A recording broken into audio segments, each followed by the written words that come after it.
Welcome everyone. It's Friday. Jesus. And this is Signature Block with Lauren and Bree. I am Lauren Cadillac, and that is Bree. Hi, everybody. Good morning. Today we have an excellent special guest, my dear friend and our fellow single mom, lawyer, business owner, Batty, Demetria Howard. Welcome to our show. Thank you, Lauren. Thank you for inviting me. I'm glad to be your first guest for 2021. Thank you so much. Appreciate you. So I am super stoked about 2021 and like the whole decade of the 20s. But yesterday I saw a great meme going around. It was like, okay, 2021, I'm done with my 7-day free trial and I'm gonna not subscribe. And really the last 7 days have truly been interesting, haven't they? So I am excited that you could be here and help us set the tone of our show for the coming year. And we talk about business and the struggle, because the struggle is real. And being a business owner is, in my mind, dealing with struggle on a daily basis. And it's probably, besides being a mom, the hardest job I have. So, Demetria, tell us what your business is called. Well, it's just my last name. It's Howard Watkins PLLC. Watkins was my previous married name. I've since changed it to Howard. But I practice in Dallas, Texas. I'm a family attorney. I'm also a mediator. And as I mentioned to Bree before the call, I am trained as an arbitrator as well. So that's pretty much it. And I focus on all family law related matters, along with child protective services. I am a trained guardian ad litem, and I represent parents in CPS termination cases. I represent juveniles in Dallas County as well. And I find my work to be very, very, very purposeful and most of the time enjoyable. But we know family law is one of the most stressful areas of law. But I do find joy in it, in being able to help others. And I started my practice in 2015. So now, obviously, I know you personally. You're just meeting Bree. Bree and I, before we left for the break, we had someone on talking about PPP loans, and we talked about the type of firms we have. I have a growing firm. I have multiple employees. I'm trying to have more. I'm trying to grow those kind of things. Bree is a solo. I think she's a true solo, but I think you might even be a truer solo in my mind. I am. Yeah. So I feel like Bree has some outside support systems. I do. So I have independent contractors, and I have a paralegal and a receptionist and things of that nature. Oh, I have people that I rely on, but I prefer to answer my own phone. I always answer my own phone. Okay, so tell us about that. Now, I didn't actually spend any time as a true the way you are solo, because I don't like doing extra work, if I'm being honest. So tell me about, like, what is that like? Like, how do you do that? Well, it's a labor of love, if I'm being honest about it. And maybe I just have some control issues on my own that I need to work out. I think you and I have previously talked about the fact that I do need to actually expand and try to hire others to take up a lot of the slack, not just contracting out paralegal services, but actually hiring an employee, especially after 5 years. But I just run, a pretty lean and mean operation, and I prefer to know everything that is going on with my cases. I prefer to do most of my drafting. And like I said, I always answer my phone, which I found catches a lot of prospective clients off guard. They're expecting some sort of gatekeeper, receptionist, and some sort of wait time, some like getting in touch with the actual attorney, is a tall order. They're expecting a call back the next day. But when I answer the phone on my own and they're asking to speak to me and I said it's me, they're surprised and they're pleased, actually, because it it sends a signal that it's, you know, a personal touch. And I like to keep it that way as long as I possibly can. But if I have any inclinations towards expansion, I'm definitely going to have to grow up as a solo and trust the process and let other people come on board and be a part of a team, actually form a team. So that's an area that I need to grow within to make that possible. Well, And you I know what that, oh, go ahead. Oh, no, go ahead, Bree.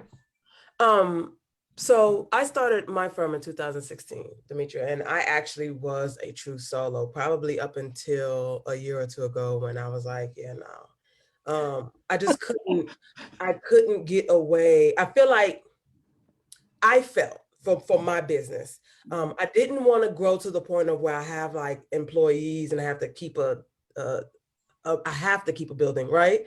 Mhm. To house these. I didn't want to go that big, but I knew that me answering the phone, at least for the clients I was getting, it was just, I was all day on the phone, Right. which means then I can't get to anything else like drafting. I couldn't get to anything else like, you know, and so it was just wearing me thin, and I had to, because I'm a single mom as well. Mhm. I had to delegate. I had to delegate to give myself that work-life balance. I had to.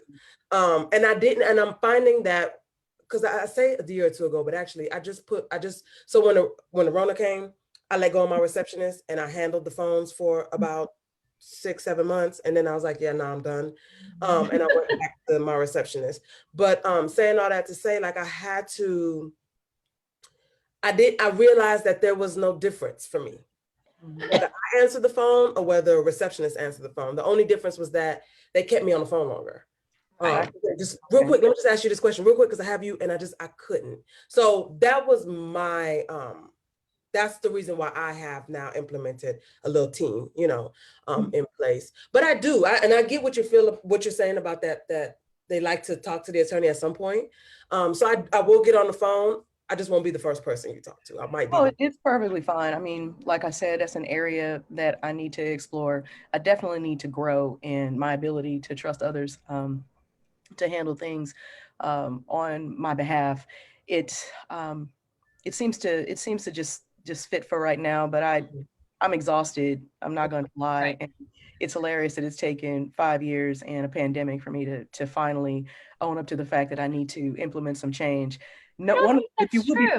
proud, but here's the thing: you will be proud though, because I don't know what sort of glitch I had with my my personal Gmail account, but I used to have all of my work emails automatically copied to my personal Gmail account. And what I found was that I could never distance myself from work. So if I'm checking my personal email, clearly for personal reasons, and I get a notice of a filing, or I get an email from a client distraught over some sort of situation, there's never a break. So one step I did take, I completely dismantled that That's that. that. So when I look at work emails, I can focus on work emails. And when I look at my personal emails, I can just focus on my personal life and my personal situations instead. So baby steps. Yeah. I feel like, so all three of us are single moms, right? Y'all two My kid's were 20, smart. Lauren. I know, but 20. I'm y'all like, two were smart and out of the game. had, like off kid, right? I had. So here's the deal though. I feel like, Demetria, in your life, and yes, your son is 20 now, but 5 years ago, when you started your firm, he needed you more. Oh, And yeah. there was a lot, which, you know, if you want to get into, you can, but there's a lot of circumstances in his life where he really needed you to be there for him. Absolutely. And I feel like I don't love hearing you say you need to do that, because I feel like the way you practice your business, you've run your business, has served you and your son and that relationship. Yeah. And to me, I feel like the way I run my business is I have set it up so it's ideal for how I want to be with my kids and how I want to spend that. Of course. And so I don't want any other single moms who maybe watch this or hear us, no matter what. I think the idea is you can be an entrepreneur and raise your babies the way you want to.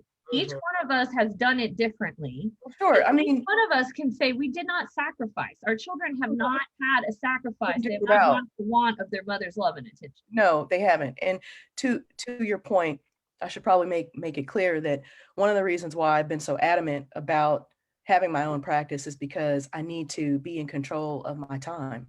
Right. As you mentioned before, I was a solo parent. I've been a solo parent since 2011. Like I said, he's 20 now, but you and I both know I still have responsibilities with him being in college now. But My I understanding is that those last forever, actually. So boys what gonna I'm always told is it kind never of a mom forever. never ends. It Yeah. doesn't. I can attest to that.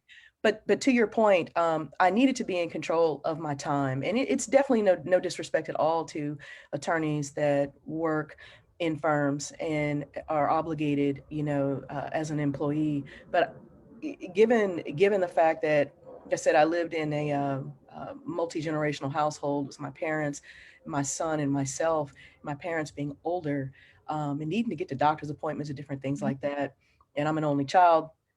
I could not operate within that 8 to 5 window.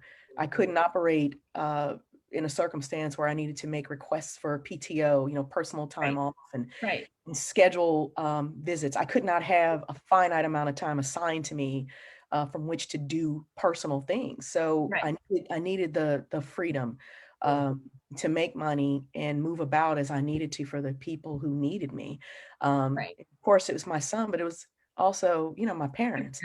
Yeah. So when I started my firm, my son was entering high school, and we could you remember how crazy high school was. Eugene went to private school, and so there was no school bus.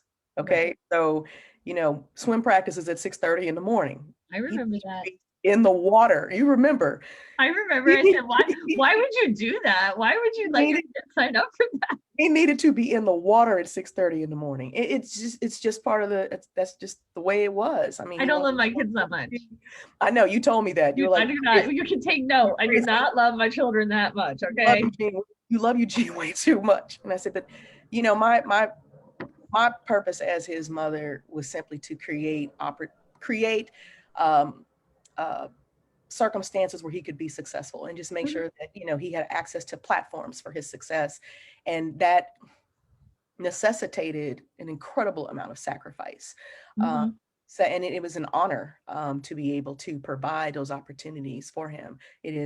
My sacrifices have been able to launch him. I am definitely seeing the benefits of everything that I had to, put to the side. And then when he graduated, I'm like, I still want to be in charge. I had a moment where I did take a break. You recall, I took a break. I worked for a law firm, the entire calendar year of 2019, but everything hit the fan in 2019.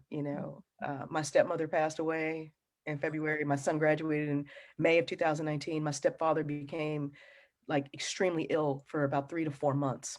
And so it was very difficult to balance the requirements of meeting numbers, every month. It was very hard. And so, me and the attorney, he was like, it's not really working. And he was absolutely correct. It wasn't working because my concentration and my focus was totally divided. And so I went back to my firm since October of 2019, and things have been running pretty smoothly since. And then, well, we know 2020 came, so it's I have a lot to say about that. But to your point, though, I definitely support any kind of freedom that a single mom or a single father can have, to make their money and be there for the people in their lives and for themselves. Some of us we're not wired to work for others, and our life circumstances don't accommodate those restrictions either. So, Yeah. yes.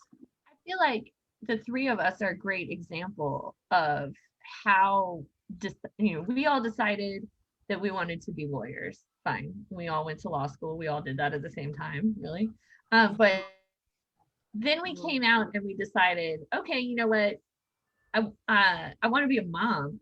For me, I looked at Sandra Day O'Connor, and she was a lawyer but then she stepped back and she like raised her 3 children. And then she became the first female Supreme Court justice. So like, if she can do that, then certainly I can too, right? And the point of this show is for others to see, like, if Bree and I and our guests are doing it, then you can do it too, right? Like, we're just regular people. And I think the 3 of us are a great example of how being an entrepreneur can allow you to do what you need to do at home and in family life. And even though I was taking like a back seat, you know, I'm not at some famous firm or big law or whatever. Nobody knows who I am, but it's fine. Right, but I'm doing it my way, and in doing so, we've set such an excellent example for our children, right? Like, you really can do what you want to do. Like, you don't have to be the Supreme Court justice right out of law school. You can step back and be a mom and take care of those things, take care of your aging parents, do what it is to you, and have the career and the power and the whatever you want, right? So and I think that's what makes this show so powerful, is that, like you said, you have 3 different attorneys right now on. You have 3 different, you have 3 entrepreneurs who also are raising families. And we all do it a different way, and it's still being done. So there is no box. There's no certain set way to do it. You do what's best for your family. You do what's best for your circumstance. And then that's how you build it, you know? Like you were saying, Demetria, you know, I have a 6-year-old. So, and she started kindergarten last year. And so it was very important for me to be at those little things that they have in the middle of the day, right? I don't want to ask anybody, hey, do you think I can get away for a couple minutes to go see my daughter at this thing, and I'll be right back. Like, I didn't want to have to do that. Not knocking anybody who does, right? Right, of course. But me personally, you know, yeah, I didn't want to have to ask permission, because I've done that for so long, right? And so now, when I knew that, you know, that she has something, I put it in my calendar, done. It's a done deal. I'm there. What I won't be is a classroom mom or whatever they call it. I won't do that. That's not my ministry. But I will, yeah, I ain't gonna do that. But I will be yeah, I will be at the events, you know, and just seeing her face light up when I was there, that means everything to me, and makes me continue forward. So I don't, y'all don't have maybe employees like I do yet, but I have had employees and still have single mother employees. And I let them know that, you know, I'm here so I can have that flexibility, and I extend that to you. So there are times when you can find someone who gets it, who you can work for. Like my paralegal, it doesn't matter. If the work is done, I don't really care, right? Like, and as long as it's done on time and it's done correctly. And to me, our children are the most important. Like, we don't go to work. I wouldn't go to work if I didn't have, it wouldn't be doing all that I do if I didn't have them. So, but most people don't have that. When I worked for AT&T, like, oh my God, the idea of leaving in the middle of the day to go to my kid's graduation lunch or whatever was like, what? Ugh, you know, and I know those days too. So they were awful. It was torture. And at a certain point, you know, when we got out of law school, it's like, okay, well, I've done all this work. Shouldn't I be able to also like do these things, these important things? I have 2 points that I wanted to make. First, it's definitely my hope and prayer, actually, that the circumstances that we're all situated in right now with the pandemic, having to utilize Zoom and remote work, I'm hoping that has a place of permanence after the world opens up at some point in time. And I'm certainly hoping that company leaders and human resources departments, you know, put their heads together and try to completely restructure the office. The office is not going to be the same. And so what I'm hoping is that more family-centered policies, you know, are front and center in how companies operate. I mean, you have some companies, I think, correct me if I'm wrong, I think Twitter made a decision they're never going back into a building. If I'm not mistaken, they're going to. With Oracle. They just don't see the point. They're able to maintain their bottom line and have a sense of cohesion within their company. I love it. Oh, and people are productive. I when I do have spare time to read on these things, I haven't come across any sort of critique, a negative critique at all about a lack of productivity or a Agreed. slowdown in productivity. Companies are still generating profits. And so that's a testament to remote work working just fine. And I think for parents, single parents in particular, they're able to take a break and go and run errands and go to medical appointments. It's not just about the kids. You have other things that you have to take care of. They can get on the phone and wait forever on an 800 number to figure out an issue with their bank account or whatever the case may be. The work still gets done. Yeah. So I'm hoping that we move away from this really tired 40 to 50 hour a week. You have to, it's presenteeism, and we get more focused on outcome. So yes. And that'll benefit a lot of folks that don't have the opportunity or the benefit of working on their own. Yeah, I agree. I think the flexibility, I mean, I know just for us as lawyers, like there were days where you need to be in Tarrant County at 10 a.m. and then you need to be in Dallas County at like 11 a.m. right? But you have a whole hearing in Tarrant County. And then a whole drive, right? And now I can be in a Tarrant County hearing at 10 a.m. Then that ends around, 10:30. Then I can actually get up, go to the restroom, maybe eat a snack, and then be in Dallas at 11. Easy peasy, right? My clients don't have to pay $18 every time I park. That's right. They don't have to pay 52 cents a mile. It is so much more affordable for my clients. For everybody, yeah. Yeah. And your energy is different. Absolutely. So all you do is just switch from one room to the next, and you're able to do more follow-up. Yes. Well, let me So time, and you've definitely saved on dry cleaning. I don't know about the rest of you. I don't think I've worn real clothes since March of 2020. So I have to say, I have yoga pants and booties on under this. I'm not the greatest to reveal what I have on. So I will say this. I will say that prior to the pandemic, I had already moved towards virtual. Because to me, it just didn't make sense for what I did for me to rent a whole office and have all this set up. So I was already virtual prior to the pandemic. My problem was convincing potential new clients that it's okay to talk to me over the phone. You don't have to feel me, touch me, see me. You don't have to do all that, right? I can still get the same done over the phone or on video chat, right? So that was the problem. I had this idea, but nobody else was on board with it a lot. You know what I'm saying? And so sometimes I would find myself driving all the way to the office to do the same thing that I could have done this way, right? And so now with the pandemic, now that more attorneys are doing it this way now, I have less pushback. So that has helped me tremendously.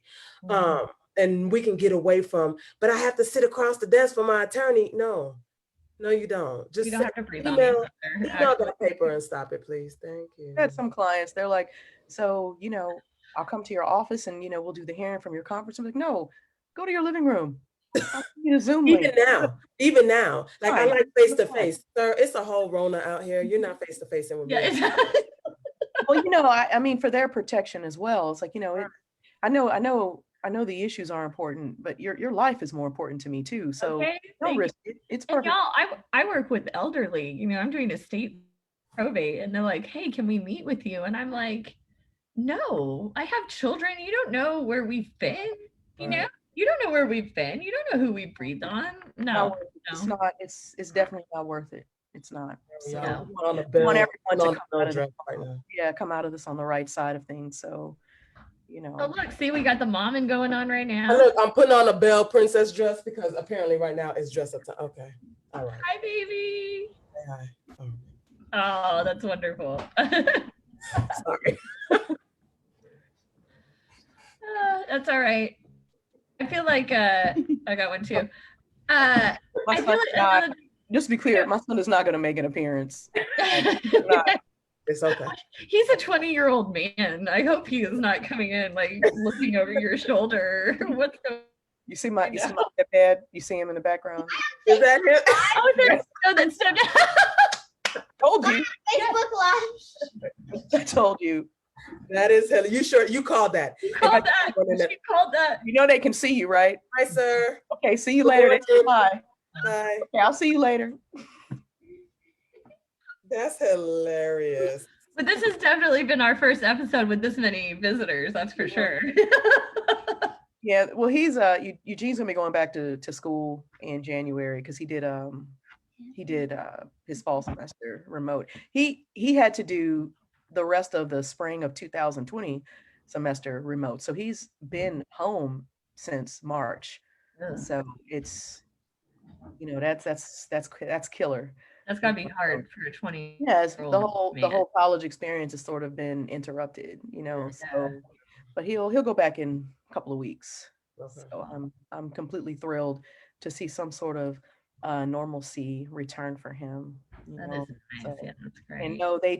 no, there were no discounts. Okay, there were no Really? deductions and little freebies. No, we full freight tuition to all my parents out there. None of us got a break. Wow. Rona did not it did not stop the show with the bursar at all. So you still had to pay for the buildings, even Cool. though they weren't using Well, the them, only huh? payment she's saying. Yeah, I mean, they didn't. No, there were no. Hey, no charge here. We'll cut you guys a little slack. The only Guys, thing little they didn't slack, have to pay was obviously room and board because he did his semester here. Right. So the tuition, fees. So that's okay. It's okay. I'm upset about that, but that's okay. A little salty, I would be. I would be too. Yeah. Does he still eat like a teenage boy? I got groceries and then like a day later, there was literally nothing in my home to eat. And my son was like, oh, did I do that? And I was like, yes. So are you having to pay extra to feed him right now? Or is he calmed down? Do they settle down? He's a vegetarian, so he's in charge of all of that. Oh, So good. Okay. So you don't even have to deal with his. he doesn't do intake. dairy either. So he's got his own setup with his food, so Okay. we do Instacart. So he tells me what he needs from Instacart, and we just do Instacart. So he has a whole lot of vegetable based meals, DoorDashed here, Uber Eats, so he's in charge of that. I haven't had to really focus on that for quite some time. I do support, his dietary restrictions, but no, he's never been expensive to feed. So That's I think good. he's been Lucky. doing, but Lauren, how long has it been? He's been a vegetarian for what, 4 or 5 years now, at least? Has he? I think so. I think since high school. I think so. I told Noah that he could be a vegetarian when he's done growing, or I don't have to buy food for him. I mean, you can buy vegetable stuff out here, but like, I'm not adjusting my life for a growing young Oh, man. we don't. We don't. We tell him to. I think we had catfish sometime last week. I was like, look, flip that over. So we don't care. Flip it We over. don't care. Pretend it's We not. did. I think for Christmas we did make a side. His collard greens did not have had meat in it. So for this is the first time we ever did that, where we had a separate pot for him for his collard greens. Otherwise, my mother would just pick the meat out. Get I over was it. gonna say, how do you make greens without meat? We never did. We didn't care. We just had him pick it out, or he wouldn't eat it. But we did this year. I think. Yeah, we Wow. did. So we were surprised, like, oh, he needs his own separate. We're doing that. So things have changed a bit. Show him a little more. Wow. We feel bad for him because he has to be here. He's Yeah. not on his campus, so we just try to accommodate him a little bit more. So. That's fair. Yeah, you're right. Like he's supposed to be having the time of his life and meeting girls, and he's stuck at home with his mom. He is, and his grandfather. So And it's grandpa. I do feel for the child. I do. I really. I really do. We've had, it's been quite a year for us. So my mother passing away back in June. So, and having to adjust to her not being present any longer. So we're doing well. We're doing well with that. But it wasn't just, y'all had the COVID hit the whole family. Yeah, it did in June, late June. And then it took mom. It took mom. And then it tried to take you. Tried to take me. It did. Tried it. Hmm? Tried it. They tried it. And then it tried Tried again. it. in Gonna have to November. try harder next time. Well, it did. It did try harder. It tried in November. So Yeah. we were talking to, when Bree, you were, I think you were, was Bree on the line when we were Yeah, she was just, talking yeah. about? So I had, I don't really do I don't do a lot of social media. Like I have like 400 friends or something on Facebook. You know, I have like 5 postings on IG. I think I have like 90 people following me or something, but I'm not really into, you know, posting about my personal life or every detail of everything that I do. It's just, I'm just a private person.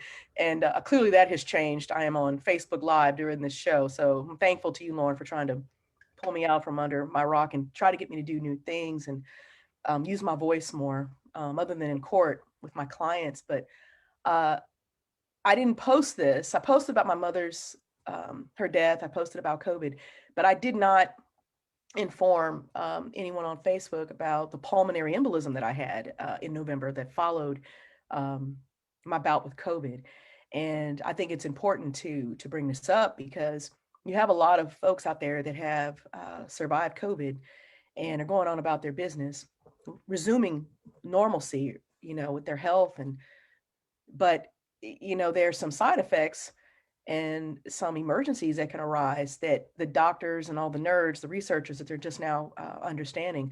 You have a lot of folks that have had blood clots in their lungs after having moved forward from COVID 3, 4, and 5 months later.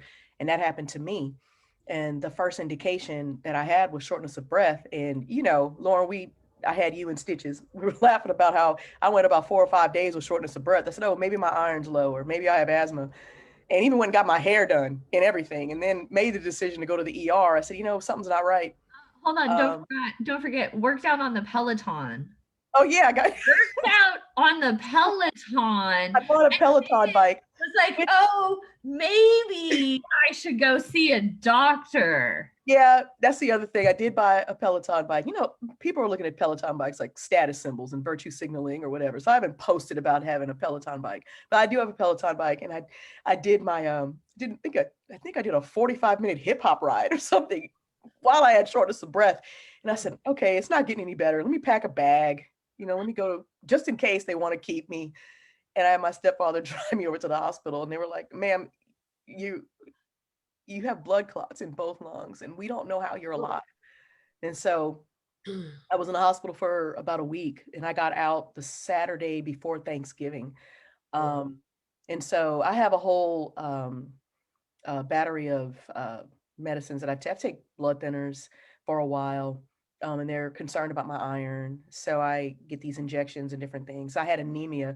Oh, that was the other thing. Found out I was anemic. So I had to have blood transfusions. They were like, how are you still walking around? And, you know, Lauren, I'm a woman of faith. So, you know, God just gave me a second chance, third chance possibly. So I'm just grateful to be here.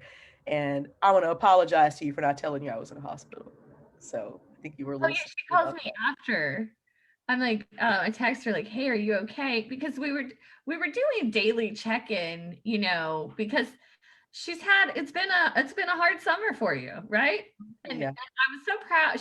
She's doing so well. I'm so proud of you. You're doing great. And then all of a sudden you go radio silence, like, hey, are you okay? She's like, oh yeah, I had 2 blood clots, 1 in each lung, and yeah, I was just riding the Peloton and getting my hair did, and da-da-da-da-da. Yeah, it's okay. Bree. There are a lot of people that are upset with me because they found out after the fact. But I think, and I've done a lot of apologies. It just was too much.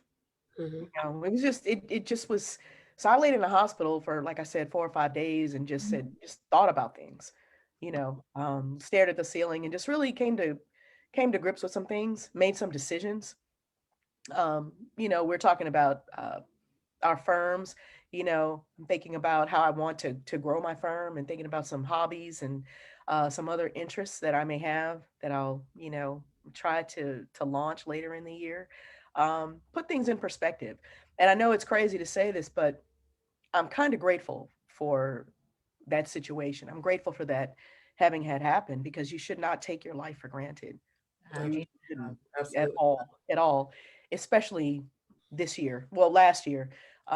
So I don't think it's weird at all. You know, I had that car Okay. accident in Yeah, you know about this. You know about so from personal I- experience. exactly. If I hadn't have had and Oprah has this quote, and I'm totally gonna butcher it, but And it's basically, okay. she says, the universe will, and then if you don't listen, the universe will tell you louder and louder and louder until you get it. And I had always just hesitated to go to law school, even though my heart told me, you know, this was my calling and what I should be. And finally, the universe or God, whatever you want to call it, said, oh, okay, you don't want to listen. Well, then cool. I'm going to break your body into pieces, make you have to learn how to walk again. And then you're going to see how strong you really are and you won't be afraid anymore. And if it So weren't for that defining event, moment. exactly. If it weren't for that, I wouldn't be as strong and the lawyer that I am. And so I Badass totally, lawyer. Yep. yeah, I get appreciating it. Terrible. I mean, if you think about it, I always say it's like a pimple on prom night, right? Like when you were 16, 17, you're going to prom. It's like such a big deal. Everything has to be perfect. And then all of a sudden you have this huge sit, right? And you're like, oh, my photos are ruined. My life is over. Da, da, da. Because in that moment, it truly feels that way because you're 17, right? And then you look back when you're 37 and you're like, a pimple. I thought that was the end of the world, right? I have these 2 kids. I got this. Da, da, da, da, da, da, da, da. So it's all perspective. And Yeah. I try to look fondly, even on horrible things, if your perspective can be the positivity, then they're not bad at all, right? They're not horrible. It's wow, look at this difficult time I had to go through. It was difficult, there's no doubt. Man, look at the results of it, right? So Right. I think it's perfectly normal to feel that way. And I know after you had recovered from COVID, you were already beginning to really understand the seriousness of your health and the idea of health as wealth. And um, I kind of started having that come to Jesus 2.5 or about a year and a half ago, you know, and then I stopped drinking because I was like, this is ruining my body and could ruin my life. And, you know, eh, for me, that was the beginning of the beginning, right? Like, now she's learned that her body, it's temporary, but it's the only way I'm going to be able to experience this earth and this life. So if I don't take care of it, I don't get to experience that. Right. Exactly. Yep. And I see you doing that and making those changes, and I'm really incredibly proud of you. We'll see how it goes. I'm trying to be consistent. Like I said, I mean, I have my moments where I feel like 2021 is just a rollover from 2020. Like I'm still trying to get this new energy that everyone seems to have. The age of Aquarius, right? Yeah, Like, I have a line sister who does not believe in making resolutions, and I think it wasn't until probably last year I didn't really understand that, but I always respected it. But now I get it. I have no resolutions other than I resolve to live, and treat my health as a priority. mhm. Treat the people in my life as more of a priority. Just putting more effort and energy into enjoying my life. And I know we talk a lot about work-life balance. I took a class called Total Leadership probably 3 or 4 years ago. It was on Coursera. It was on some online, some website called Coursera, and it was free. And it was about 6 or 7 weeks long, maybe 8 weeks. And the professor, he teaches out of Wharton Business School. He has a book called Total Leadership, where he talks about the non-existence of work-life balance. He says, we need to talk about work-life integration. We need to look at the areas of our life, examine the priorities, and we need to structure all of these things within themselves so that it doesn't feel like you're giving 5% here and 30% here and 20% here, where we don't have to split ourselves into so many pieces. It can all work itself out. And that of course takes a lot of concentration. You need to prioritize. And I've been trying to do that. And I think, as I mentioned earlier, by being able to have the freedom that comes with owning your own business, I'm able to integrate all the important things into my life a little bit better. So I encourage people, and it's not a plug for Total Leadership, but if anybody's interested, they should look to it, and see about trying to integrate things more than just trying to balance them, because it's hard to balance things, because at some point in time, everything is a priority all at the same time. And we know if we come up short in these areas, we drop the ball on some things, you know, as women, sometimes I think we're more prone to feeling guilty. We beat ourselves up so much when things don't come together the way that we want them to. Because I think at heart, a lot of us are perfectionists, and we think that if it's not exactly the way we determined it should be, then it's a complete failure. And that whole zero-sum outlook is it's dangerous, very dangerous. And hopefully 2020, the experiences all of us have had through 2020 collectively and individually, I mean, hopefully we can reframe that, you know, and do a little bit better and be a little bit more kinder to ourselves, more forgiving. Absolutely. Absolutely. Well, that's amazing. That's amazing stuff, Demetria. And that work-life integration, because I'm a big proponent of work-life balance, whatever that means, right? Whatever that means for you. But I like work-life integration. I'm gonna have to look more into that. I like that. And I gotta say, like, so my firm, if you've ever been into my office, there's like a kids room, there's like kids stuff. My kids are always there. My paralegals kids are there. Because I truly wanted to integrate. I want to have my cake and eat it too. And I realized when I was at AT&T, there was only one way to do that, and it was just to bring everything around me, right? And so yeah, my kids are like always at work, and they're always seeing these things, or they were that way before, because the integration is such a great thing. But something you said before we got on that, you said you've been working on your health so that you could spend time with the people you love. And for me, when I had like my health come to Jesus, it was a very similar thing. It was, I'm doing all this work, I'm building this business, I'm doing all of these things for the people I love, right? So that I can take care of them, I can provide for them, all of that. But then I'm allowing myself, this body, the vessel, to like get worn out or to get sick or that kind of thing. And when it's sick, I can't do all that work and the taking care of that I like doing, that I love doing. And so just like on the airplane where they say you got to put the mask on you first and then everyone else, I started orienting myself.